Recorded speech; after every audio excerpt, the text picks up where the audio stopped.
देख रहे हैं UK 24।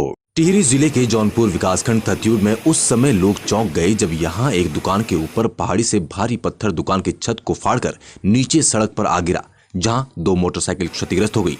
पत्थर छत को बीचों बीच तोड़कर सड़क पर आ गिरा, जिससे दुकान के किनारे काउंटर पर बैठे कमल नयन बाल बच गए।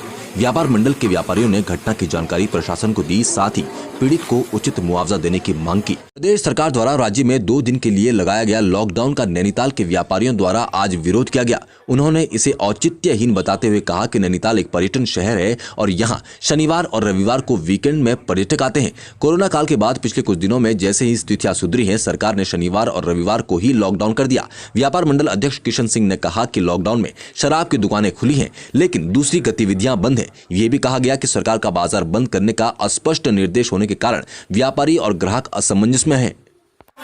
जिससे उनके लॉकडाउन का अर्थ ही समझ में नहीं आया। सरकार द्वारा जो लॉकडाउन किया उसमें एसेंशियल सर्विस खुली है, बाकी और सर्विसेज खुली हैं, शराब की दुकानें खुली हैं, आवाजाही खुली है, रेस्टोरेंट और होटल्स वगैरह खुले हैं। बाकी सिर्फ कुछ ही दुकानों के लिए लॉकडाउन है, बाकी ना जनता के लिए लॉकडाउन है ना। जो सरकार द्वारा 2 दिन का बंद किया गया है और लॉकडाउन किया गया है, यह तथ्यों से परे है और निरर्थक है और व्यावसायिक हितों के खिलाफ है और नैनीताल की जितनी भी संस्थाएं हैं उन सब के खिलाफ। रामनगर ग्राम गोजनी में सिंचाई विभाग की एक गुल नंबर 4 खसरा 546 पर बाली राम के द्वारा अतिक्रमण किया गया, जिसकी सूचना स्थानीय लोगों ने उपजिलाधिकारी को और सिंचाई विभाग को दी। उक्त व्यक्ति को अतिक्रमण न करने के लिए मौखिक रूप से पटवारी द्वारा कई बार कहा गया, लेकिन उक्त व्यक्ति पर इसका कोई असर नहीं हुआ। इसलिए आज नायब तहसीलदार रामनगर, राजस्व उप निरीक्षक कानिया एवं सिंचाई विभाग की संयुक्त टीम के द्वारा पुलिस अभिरक्षा के साथ अतिक्रमण हटाने की कार्रवाई की गई।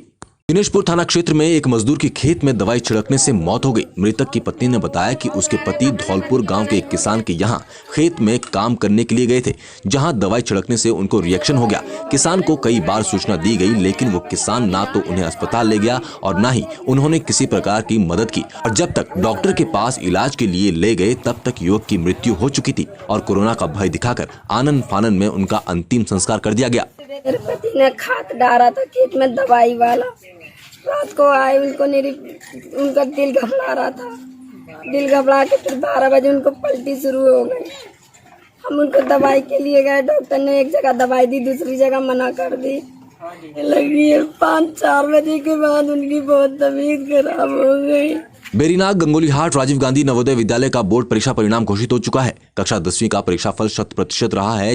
खुशी बुंगला 82.8% के साथ प्रथम स्थान पर, दिव्यांशु 82.2% के साथ द्वितीय स्थान पर तथा सलोनी 79.8% के साथ तृतीय स्थान पर रहे। प्रभारी सुनील कुमार चन्याल ने बताया कि विद्यालय का रिजल्ट पिछले सालों के मुकाबले मात्रात्मक और गुणात्मक रूप से काफी अच्छा रहा और भौतिकी विज्ञान का रिजल्ट पिछले 3 वर्षों में 100% रहा, जिसमें बच्चों में साइंस के विषय के प्रति और भी अधिक रुझान बढ़ेगा। विद्यालय के समस्त स्टाफ ने बच्चों को शुभकामनाएं दी। उत्तराखंड में कोरोना के बढ़ते मामलों की रोकथाम को लेकर राज्य सरकार की ओर से राज्य के 4 जिलों में पूर्ण लॉकडाउन लगाया गया है, जिसमें देहरादून, नैनीताल, हरिद्वार, उधम सिंह नगर जिले में पूर्ण लॉकडाउन लगाया गया। इस लॉकडाउन में शराब की दुकानों को खोलने की अनुमति दी गई, जिसको लेकर विपक्ष ने सरकार पर हमला तेज कर दिया। कांग्रेस प्रदेश उपाध्यक्ष सूर्यकांत धस्माना का कहना है कि लॉकडाउन के बावजूद सरकार ने शराब की दुकानों को खोलने की अनुमति दी है, जिससे सोशल डिस्टेंस नहीं रह पाएगा। श्रावण मास के बावजूद सरकार ने शराब और मीट की दुकानों को खोलने की अनुमति दी है, जो बताता है कि सरकार शराब को बढ़ावा दे रही है। लेकिन हमें आश्चर्य इस बात का हो रहा है कि आपने शराब की दुकानें भी खोल दी।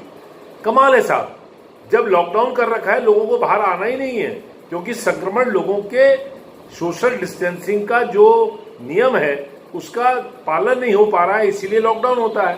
और लॉकडाउन आप कर रहे हैं और शराब की दुकान ऊपर से खोल दे रहे हैं, तो शराब की दुकान में कौन आएगा? उत्तराखंड की आम जनता से DG law and order Ashok Kumar ने बताया कि कोरोना संक्रमण के दृष्टिगत होने वाले 19 और 20 जुलाई को सोमवती स्नान को स्थगित कर दिया गया है और साथ ही जनता से अपील की है कि कृपया प्रशासन का सहयोग करें और 19 और 20 जुलाई को सोमवती अमावस्या पर स्नान करने हरिद्वार न आए।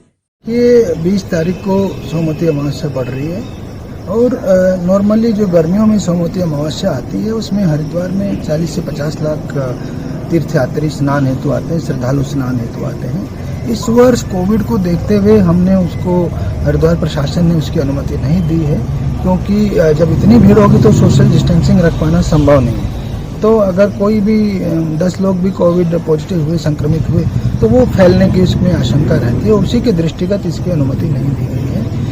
मुख्यमंत्री त्रिवेंद्र सिंह रावत ने सचिवालय में कोविड-19 और डेंगू की रोकथाम के लिए स्वास्थ्य विभाग और जिला अधिकारियों के साथ वीडियो कॉन्फ्रेंसिंग के माध्यम से समीक्षा बैठक की।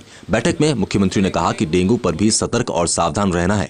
हर रविवार को विशेष अभियान चलाया जाए, लोगों को प्रेरित किया जाए कि हर रविवार को केवल 15 मिनट का समय निकालें और अपने घर में या घर के आसपास इकट्ठा पानी को हटा दें, डेंगू को ना पनपने दें। तो अभी हमने 2 दिन लॉकडाउन रखा है, तो उसके पीछे यह भी एक मकसद है कि जो डेंगू का जो लार्वा है उसको हम न पनपने दें, उसके प्रति भी हम जागरूकता अभियान चलाएं। आज जब हम लोग समीक्षा कर रहे थे तो कोविड के साथ साथ डेंगू भी उसका एक विषय था और अभी हरिद्वार में 2 केस आए हैं। हमारी कोशिश रहेगी कि उसके संक्रमण को रोका जाए। काफ़ी घातक है डेंगू जो है, 1 महीने में कोविड से भी ज़्यादा घातक हो सकता है अगर हमने लापरवाही बरती, तो इसलिए लापरवाही न बरतें, इसके लिए निर्देशित किया गया है। कोरोना का असर अब बड़े पैमाने पर दिखाई देने लगा है। उत्तराखंड में एकमात्र संचालित हो रही नैनी दून जनशताब्दी एक्सप्रेस पर भी इसका भारी असर पड़ रहा है। लोगों की सुविधाओं के लिए चलाई गई ये ट्रेन गिने चुने यात्रियों को लेकर ही जा रही है। काठगोदाम रेलवे स्टेशन अधीक्षक चयन राय के मुताबिक एसी में 35% और नॉन एसी में 31% लोग ही सफर कर रहे हैं। पिछले 1 महीने में रेलवे के पास जो आंकड़ा निकल कर आया है उससे स्पष्ट है कि लॉकडाउन की वजह से रेलवे को भारी नुकसान उठाना पड़ा। इस ट्रेन के चलने से रेलवे को प्रतिदिन लाखों रुपए का घाटा उठाना पड़ रहा है। हालांकि स्टेशन अधीक्षक चयन रॉय का कहना है कि वर्तमान परिस्थितियां घाटे को देखने की नहीं, केवल सुविधा उपलब्ध कराने की है। लिहाजा इसी उद्देश्य से इस ट्रेन का संचालन हो रहा है। हालांकि यात्रियों की संख्या बेहद कम है। घाटा तो हो ही रहा है। घाटा ऐसे हो रहा है कि आप अगर हम पिछले जून महीने को ही लेके चलते हैं तो उसमें लगभग 2900 यात्री एसी में होने चाहिए, जो कि मात्र 1000 यात्री लगभग है। तो पूरे महीने में हमको मात्र 35% टिकट बिके हमारे।